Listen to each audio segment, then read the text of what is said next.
على حسب ما مرني ومن تجارب الأولين. وجهة نظر ويجوز فيها الاتفاق والانقسام. اترك مسافة كافية بينك وبين الآخرين. بعض البشر ودك حدود المعرفة معهم سلام. اصمت ولا تحرص على كثر الكلام. الصمت زين، اللي سكوته ساتره يمكن يعريه الكلام.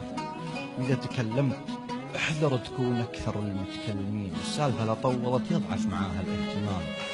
وامزح، ومزحا باللسان أخير من مزح اليدين.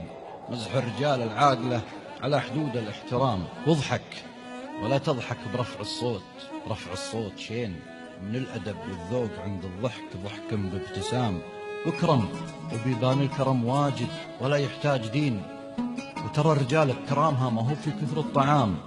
واحلم ولا تغضب ولا تعجل ولا تشري بدين. وشاور ولو رايك معك لشرط عداك الملام.